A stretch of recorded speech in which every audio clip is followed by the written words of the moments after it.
informatique. Is the customer shooting again? I don't know. I gotta go. Glenn Craig est alors shérif du comté de Sacramento. On ignorait combien d'otages se trouvaient dans le magasin. On ignorait tout de la situation. Au départ, on croyait tous qu'il s'agissait d'un cambriolage raté, d'un hold-up qui avait mal tourné.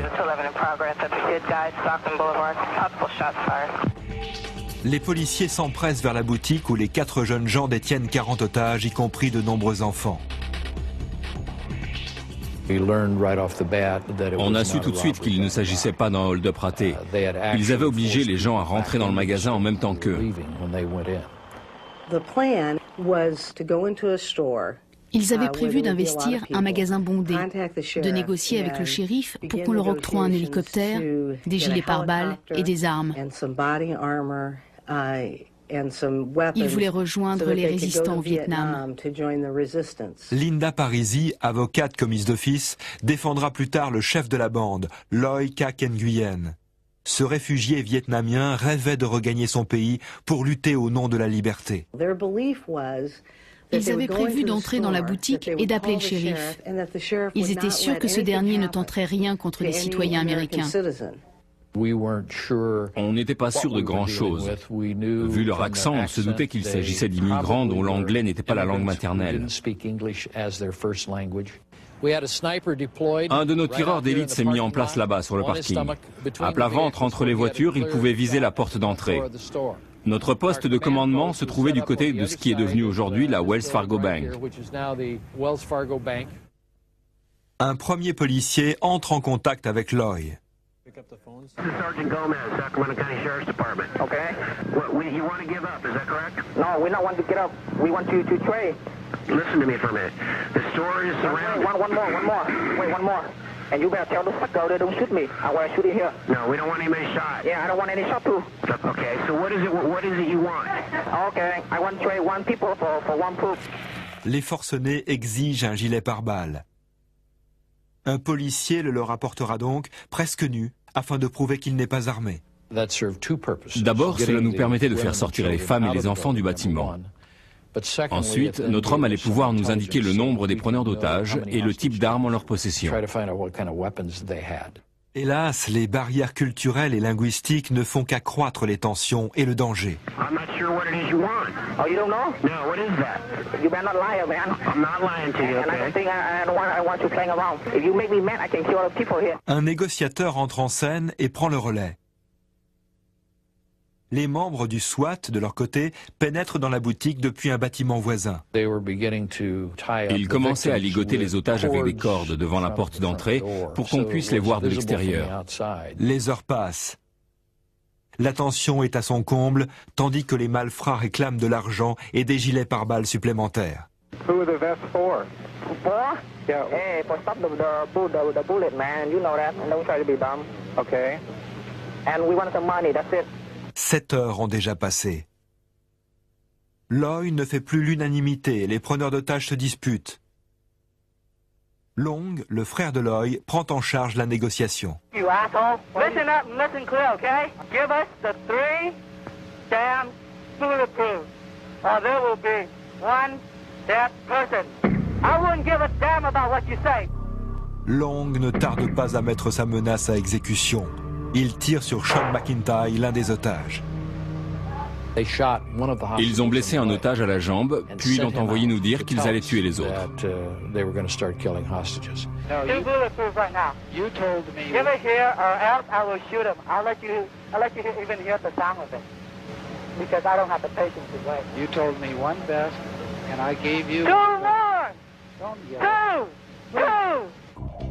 Ivre de colère, Long tire cette fois dans la jambe de Harold Brooks, un otage de 66 ans.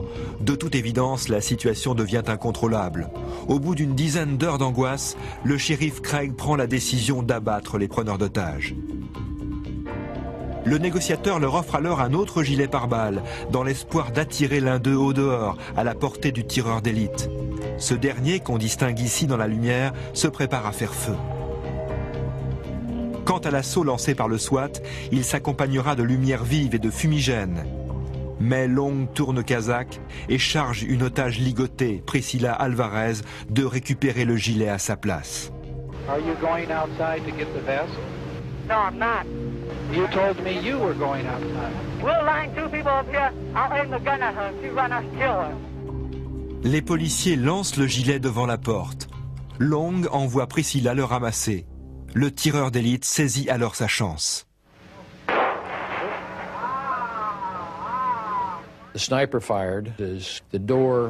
Il a tiré au moment où la porte se refermait. Sa balle a brisé la vitre.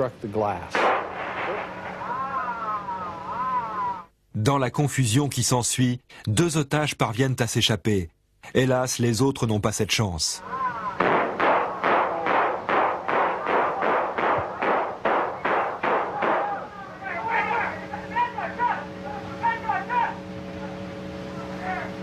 Les équipiers du SWAT se précipitent et attaquent les preneurs d'otages.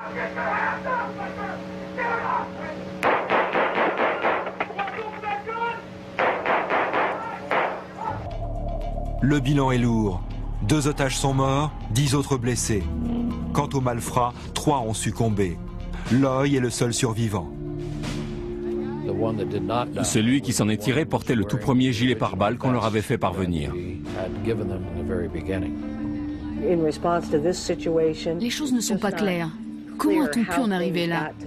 Et fallait-il vraiment choisir de les abattre? Cette décision n'a-t-elle pas au contraire provoqué la fureur de Long? Nous ne connaissons pas les réponses à toutes ces questions et hélas, nous ne les connaîtrons jamais.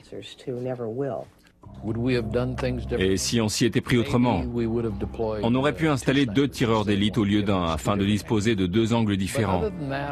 Mais à part cela, à la réflexion, je pense qu'aujourd'hui, je reprendrai les mêmes décisions. Aujourd'hui, ces 10 heures de cauchemar continuent de hanter la mémoire de Glenn Craig. Ce que je me rappelle le mieux, c'est le bruit des balles à l'intérieur du magasin.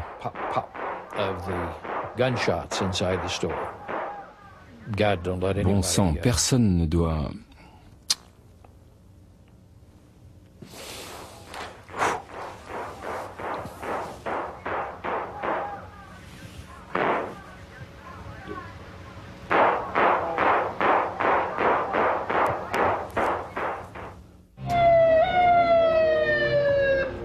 Chaque fois que la police affronte un suspect belliqueux, des questions se posent qui vont décider de la vie et de la mort de chacun.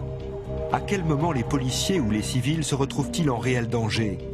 Et quand faut-il se résoudre à appuyer sur la détente?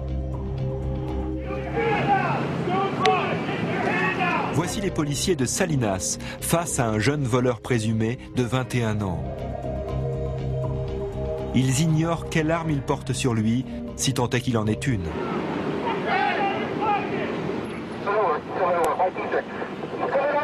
En dépit du stress éprouvé dans ce type de situation par tous les policiers, ces derniers montrent toujours une admirable retenue.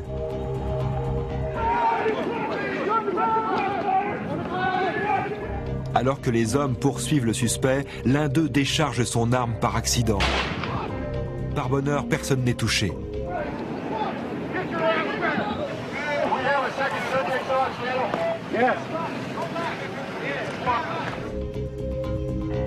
Ce policier vient d'être légèrement blessé par le couteau que le suspect en colère dissimulait sur lui. La tactique dépend donc de la situation et du policier lui-même, ainsi que des armes utilisées et du sentiment de menace éprouvé par l'agent des forces de l'ordre. 14 février 1996, dans le sud de la Californie. Les actes de Hong Il Kim et la réaction des 2 policiers qui le traquent vont coûter la vie au suspect. De nouveau, l'opinion s'insurge et crie à la bavure. Hong Il Kim venait de Corée. Il se trouvait aux États-Unis pour visiter son père malade. Il avait déjà rencontré des problèmes avec la drogue par le passé. À cette époque, c'est évident, il était de nouveau sous l'emprise des stupéfiants. L'avocat James Moller défend la famille de Hong Il Kim. Cette dernière veut prouver que sa mort aurait pu être évitée. Les policiers ont remarqué la conduite étrange de M. Kim. Ils ont donc essayé de l'arrêter et lui les a contraints à le prendre en chasse. Ivre de cocaïne, Kim va ainsi obliger la police de 2 États ainsi que la police de la route à le poursuivre sur 50 km à travers le sud de la Californie. Les véhicules atteignent les 160 km/h. Il entre alors dans un centre commercial du comté de Range. La police tâche de le prendre en tenaille. Monsieur Kim recule, fait demi-tour et tente d'échapper aux forces de l'ordre. 2 policiers en civil s'attaquent à la voiture de Kim à coups de crosse, mais rien n'y fait, les vitres résistent.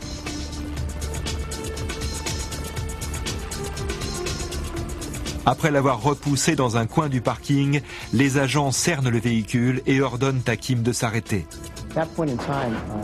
À ce moment-là, il est fait. Il n'a plus nulle part où aller et les policiers en présence ne lâchent pas le morceau. Mais dès qu'il commence à avancer, pourtant lentement, ils font feu et le tuent.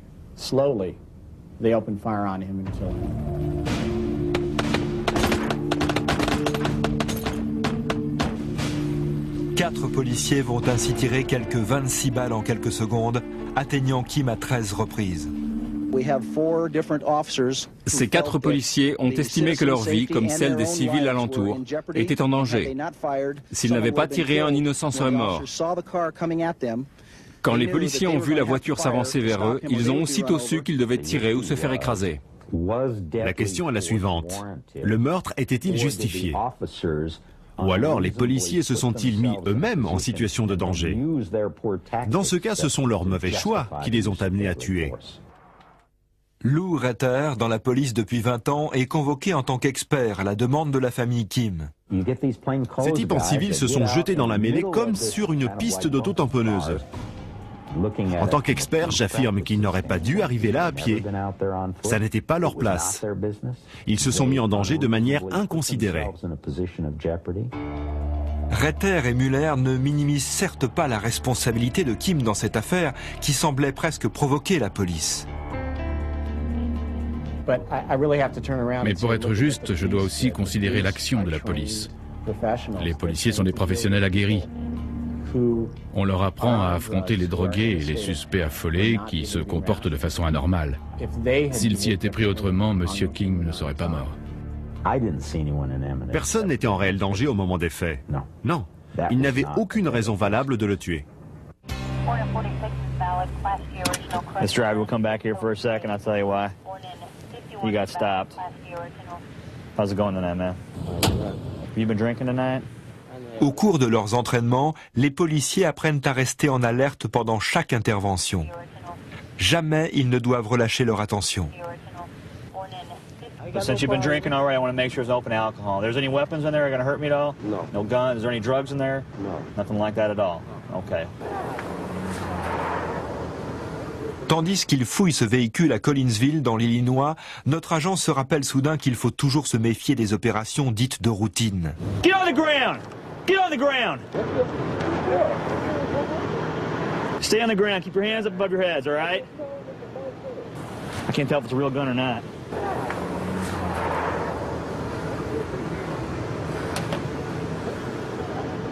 It's a cap gun. Cette arme, en définitive, n'est qu'un jouet d'enfant. You didn't tell me. I asked you if there any guns in here. You said no. Chez les policiers bien entraînés, la réaction de défense est immédiate. Next time, just mention it, all right? Kind of stuff gets people killed all the time, you know? Pour l'adjoint au chef de la police de Collinsville, cette réaction de défense est indispensable à la survie du policier. J'ai vu trop d'exemples de policiers qui répugnaient à faire usage de leurs armes, alors que seul le recours à la force pouvait leur sauver la vie. Et pourquoi? Parce que ces hommes prenaient des tas de choses en compte, leurs responsabilités en particulier. Et ils n'ont pas sévi quand cela était indispensable. Nous voici en Géorgie. Un conducteur rétif, arrêté par un policier de la route, blesse ce dernier d'un coup de couteau. L'agent fait alors preuve d'un remarquable sang-froid. Lorsque l'agent est contraint de tirer, il ne le fait que pour blesser. Son adversaire demeure donc dangereux. Sir, stay right where you at. Right where you at. Okay, give me some backup. 10-18, shots fired. Sir, just lay down. Lay down. Lay down, sir. Put it down. I said lay down. Lay down. You still got the knife. Where's your knife at? Where is it? Lay down. What's your problem? I'm afraid of you. Why?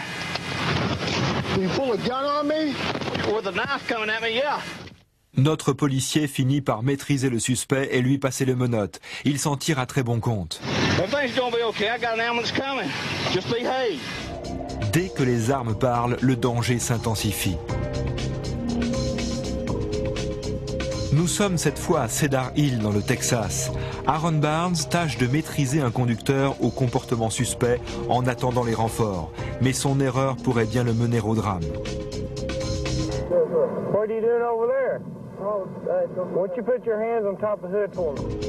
Plus tard, notre homme apprendra en effet que son suspect était recherché pour meurtre.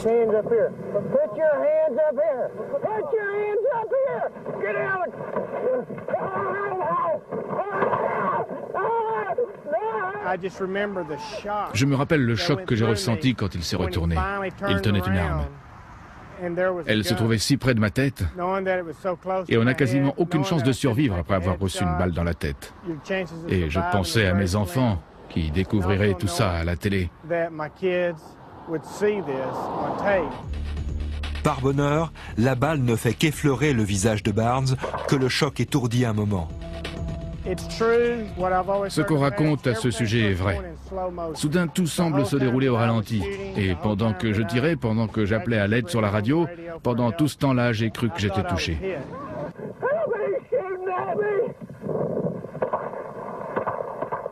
Le suspect parvient à fuir, mais il sera repris plus tard et condamné à la prison à vie. Aaron Barnes, de son côté, commence à se rétablir doucement. J'ai vu un psychologue, je l'ai consulté plusieurs fois. Mes supérieurs voulaient s'assurer que j'étais en mesure de reprendre mes fonctions. Ils ont fait tout ce qui était en leur pouvoir pour m'aider à surmonter cette épreuve.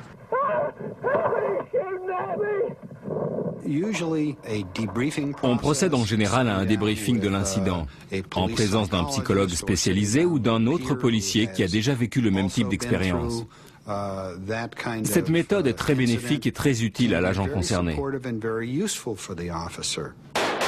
Gary Kaufman est psychologue, attaché à la police de l'État du Michigan. Nous pensons qu'il est extrêmement important, après ce type d'incident, que le policier concerné se confie à un collègue ayant déjà vécu le même type d'expérience.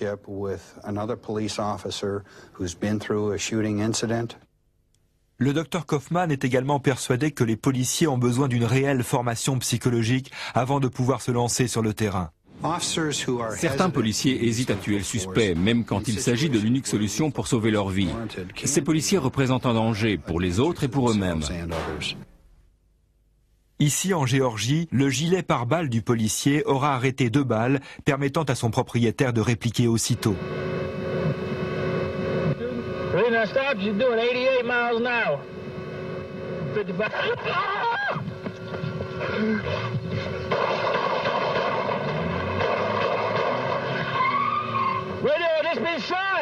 Selon le docteur Kaufman, grâce à une formation psychologique adéquate, le policier éprouvera de la satisfaction et non plus de la honte lorsqu'il aura abattu un suspect en cas de force majeure.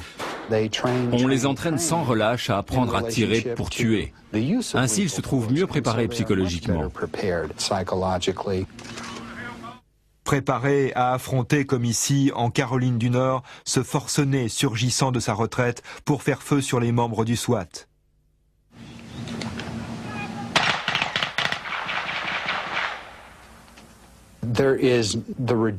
Ainsi, il risque moins de sortir traumatisé de ce type d'expérience.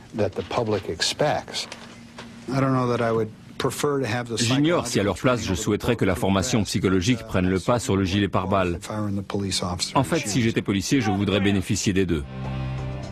Certes, des drames tels que celui dont Amadou Diallo a été la victime font la une des journaux.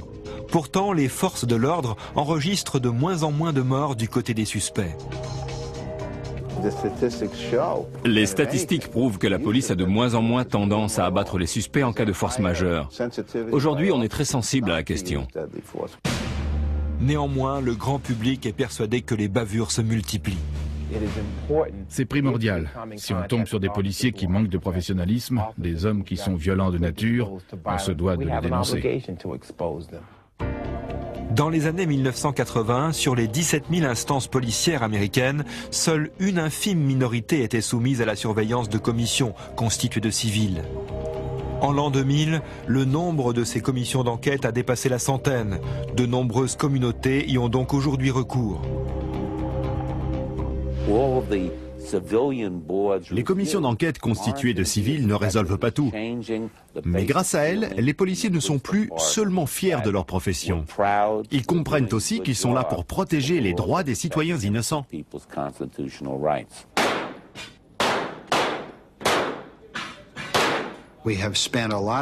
On a passé beaucoup de temps à entraîner les policiers au tir. En revanche, on a négligé de leur apprendre à gérer les situations de crise, les conflits et les interactions entre les personnes. Il faut leur montrer comment éviter qu'une situation tendue ne s'envenime et ne les oblige à tuer. Pour beaucoup, une telle formation se doit de gommer les préjugés raciaux. Les Noirs et les Latinos arrêtés par la police se sentent nerveux. Ils ont de quoi, car c'est un fait établi. Si un policier a peur de vous, il a tendance à vous tirer dessus.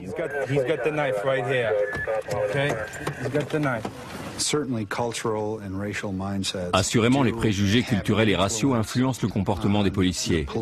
On intensifie donc notre formation dans le domaine de la diversité culturelle. Mais par-dessus tout, les experts s'accordent sur un point.